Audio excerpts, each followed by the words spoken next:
1 in 4 people are potentially undoing the benefits of healthy meals with poor quality snacks. That was one of the findings from a study that was published in the European Journal of Nutrition in 2024. Why might this be the case? Well, poor quality snacking can increase belly fat and body weight. So you have a high amount of this visceral fat that's caked around your organs versus the other types of fat like brown fat and less harmful adipose fat, although that is still harmful. It can also raise cholesterol and blood sugar levels.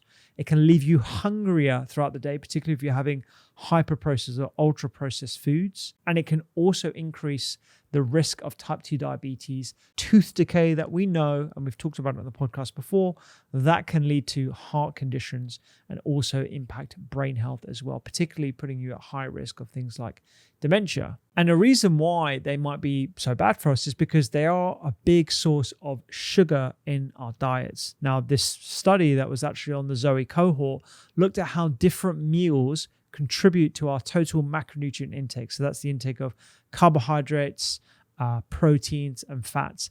And snacks in general tend to be higher in carbohydrates and sugar. So if you look at this bar chart here, you'll see the carb, fat, protein distribution of snacks versus main meals. And you see from the bigger bars on the carbs, they tend to have more carbs. They tend to have more sugar. They tend to be lower in protein. And the formulation and the food matrix of the snacks themselves is going to tend to be a lot more refined as well. So the contribution of those carbs and sugars is going to be a lot more detrimental than the main meal counterparts. And looking at the stats on the types of snacks that we tend to eat in the UK and the US, you can probably see why these are going to be higher in carbs and higher in sugar. Our favorite snacks in the UK are crisps, cookies, and chocolate bars. And for our American counterparts, crisps are the same things as chips. You guys call them chips, we call them crisps. Same thing, deep fried, thin bits of potato that are delicious, very moreish, and processed, ultra processed, and one of the worst contributors of sugars and carbohydrates to our diet. So it's pretty obvious that if these are the types of snacks that we are consuming on the daily, it's the reason why we are over consuming the carbs and sugars, and that added snack is contributing in an unhealthy way to an overconsumption of energy that we measure in the form of calories.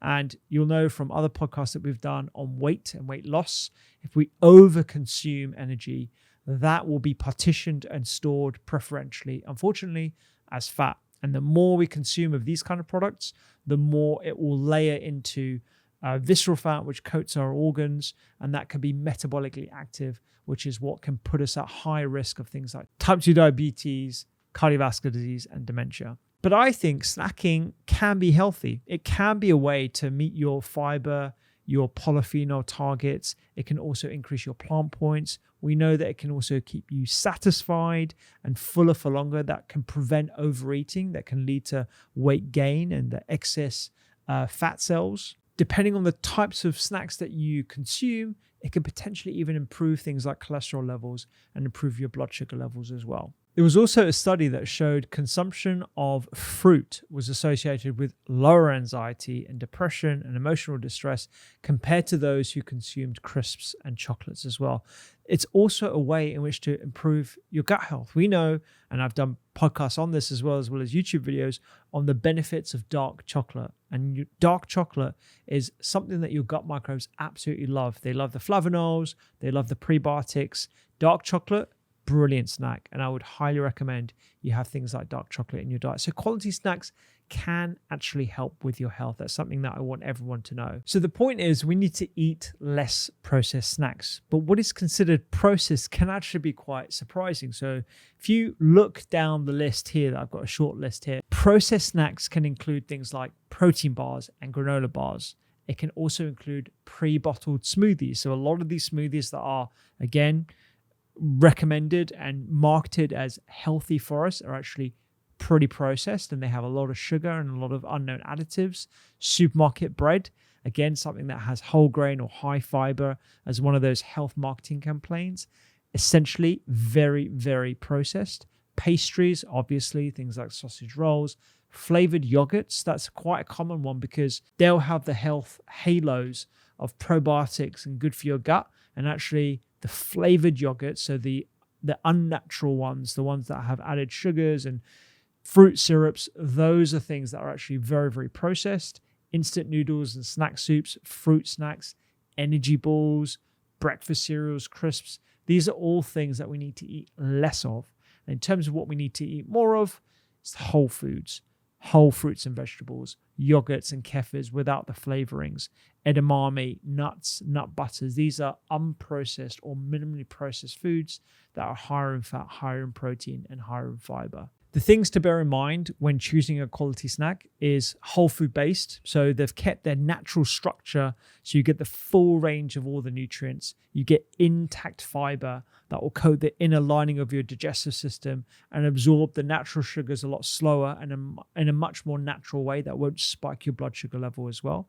And you also get all those beneficial polyphenols that are maintained in that structure instead of something that is stripped away and put into a snack form.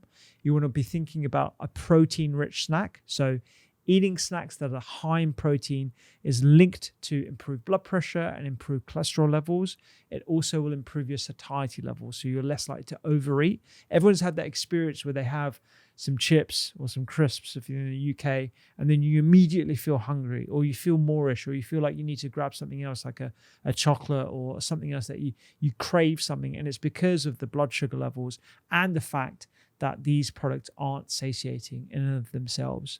You want to go for something that's colorful. I'm not talking about Skittles. I'm talking about a mix of colorful fruits and vegetables, so rich in different polyphenols that help lower inflammation, support gut health. And what happens when you consume fruits and vegetables is that they will produce these short-chain fatty acids, and that actually signals satiety in your gut to your brain, so you're less likely to overeat as well. You want to be going for something that's fiber-rich. That will help you stay fuller for longer and support your gut microbial health as well. And you want varied textures. So solid foods tend to be more filling than liquids, helping manage that hunger and managing that calorie intake much more effectively. So combine different textures. Think about yogurt with nuts to enhance that overall satisfaction and the enjoyment that you get from the food as well. So this is my snack smart formula to make satisfying snacks. These are things that are going to crush your hunger, crush your cravings, if you like. Think PFFs. So think, am I eating something with protein, fiber, and fats? And the reason why you want to get the full milieu of those is that it is satisfying, and it's going to ensure that you're putting something in your body that says you're going to have a good health outcome. So you want something with protein in. Think eggs or edamame, tuna, mackerel, cottage cheese. You could also think of nuts and seeds as well, particularly hemp seeds, pistachio, and almonds. Those are particularly high in proteins themselves. The protein is going to ensure that you're getting that satiety signal. So there's something called the protein leverage hypothesis that argues if you're having enough protein in your diet, you're less likely to crave. The reason why is because protein is very satiating, like I've just said, but also it has a higher thermic effect of food. So it ensures that you're going to be expending some of the energy that you're consuming and actually breaking down the protein. So protein is something you want to think of anytime you have that craving for something snacky. So think of those different types of proteins. And then on the side, you want to think, okay, what other things do I want to consume? You want fiber and you want fats. You don't want any type of fat. You want a good quality fat. So think fruits. When I think of fiber, I think of fruits, berries, cherries, oranges, kiwi. Yes, you can have carrot sticks or crudité. Those are also good, satisfying snacks as well that have tons of fiber in too. And also the fat. So nut butters, seeds, whole nuts, yogurt, kefir, cottage cheese. These all have good quality fats in, as well as protein as well. Every food is going to have a mixture of protein, fat, and fiber. These are just categorized into the macronutrient that they tend to be higher in. So whenever you think about a healthy snack, think PFFs. Am I getting protein, fiber, and fat? Just a quick one. If you're enjoying this kind of content, you will love our free newsletter called Eat, Listen, Read. Every week, I send you a recipe that you'll absolutely love, something to listen to, something to read, sometimes something to watch, less than 3 minutes, and it will help you have a healthful, happier week. You can find that in the link down below. I have some other tips for healthy snacking. Plan. Make sure you're prepping snacks in advance to avoid grabbing less healthy options and limited options when you're out and about. When you're hungry and you're short on time, you will not think clearly. You will just grab whatever you can find. I've been there. I do that a lot myself. That's why I always have to plan ahead. Think about pre-cut fruits and veggies like apples, carrots, cucumbers, portion out nuts and seeds. I personally always keep frozen berries in the workplace if you can. If you've got a freezer, I would definitely keep berries. You want berries every single day. We've talked about that before. Think about one food that has multiple snack potential. So a versatile whole food that can be mixed and matched throughout the week. Many breakfast foods can also double up as snacks, for example. So whole oats, yogurts, nut butter, eggs, scrambled tofu. These can all be mini snacks throughout the day.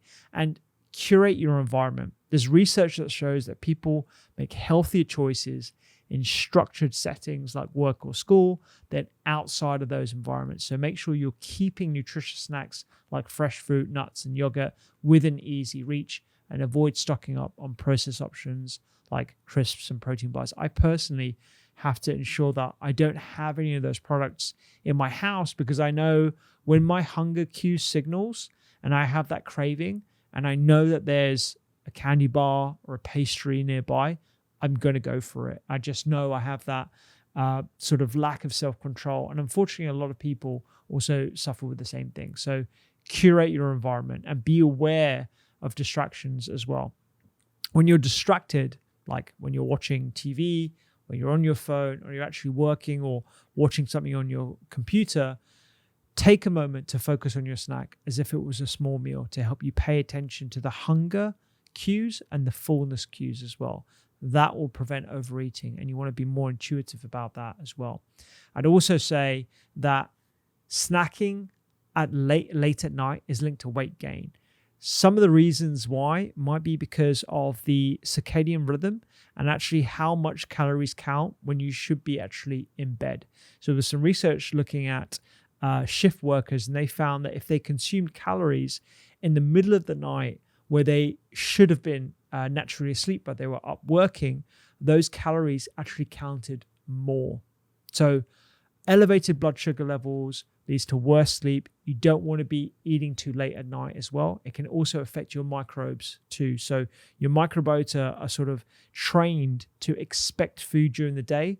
And if you surprise them with food later on, there's less likelihood that it will be beneficial for them. And particularly if you're eating ultra-processed food later on, the net effect is going to be detrimental too. To finish off, these are some of my favorite quality snacks that all provide fiber, nutrients, polyphenols, those PFFs, and they retain their food matrix structure, which means you're going to be getting a lot more bang for your buck. So if I was out on the go or I had time to prepare, these are the things that I would go for. I immediately gravitate to fresh fruits and vegetables, whatever they might be. So whether it's a raw carrot or berries, for example, anything that's in season, those are the things that I'm going to go for. It's a lot more satiating. It doesn't always feel like it, but it's definitely a lot more satiating than you're led to believe. Veggie sticks, so that's crudité, hummus, bean purees. These are great, full of fiber, and also they'll have some of that protein as well. I tend to top these with seeds or nuts because I want that added protein hit. Mixed nuts, those are always something that I grab, and I tend to go for the unsalted and unflavored variety because those tend to be a little bit more processed, have a little bit more salt in, and sometimes they have a bit of sugar in as well. They get stuck in your teeth and all the rest of it. So just go for the raw mixed nuts. And in an ideal world, I would have taken my own mixed nut mixture with me, and I tend to put some dark chocolate in there as well if I want something a little bit sweeter. So chopping up some dark chocolate and putting that into your mixture of pistachio, almonds, and hazelnuts is a brilliant combo. I'd also gravitate to natural yogurts or natural kefirs. You can also get vegan varieties as well, with coconut-based kefirs with live vegan cultures. Those are great because they do have a little bit of fat and they can be quite satiating. They're good, obviously good for your gut as well because they contain probiotics. Edamame is often found in the chilled section, particularly in UK supermarkets. It's one of those plant-based ingredients that is particularly high in protein. It's around 11 to 12 grams per 100 grams. So I gravitate to that. They're super satiating. A little bit of salt or a little bit of spices that you can also buy mixed in with edamame is a great little snack. If you pop that in the air fryer as well, if you've got time, you've got these at home, and you dry them out a bit with a little bit of chili oil, that's a lovely savory snack. And again, you can use that as a topper on hummus. So again, beautiful, healthy snack, hitting those PFFs. And then another random one is hard-boiled eggs with seaweed sheets. So an egg is like this perfect food with fats and proteins in. We're not over-consuming eggs because we know it does contain cholesterol and that can raise your blood level of cholesterol. However, if we're having one a day on average over the course of a week, that is unlikely to cause harm. Unless you're sensitive to cholesterol, which some people are in their diet, then I would stay clear of them. But I think hard-boiled eggs for the majority of people is actually quite a healthy snack to have. And having them with seaweed sheets is a delicious snack that can be good for your satiation levels. So those are some of my suggestions for high quality snacking that can actually be healthy for you. If you want to know the 4 ingredients that I get into my diet every single day to protect your health and potentially even improve healing, then click this video right here. It's all about my 4 favorite ingredients.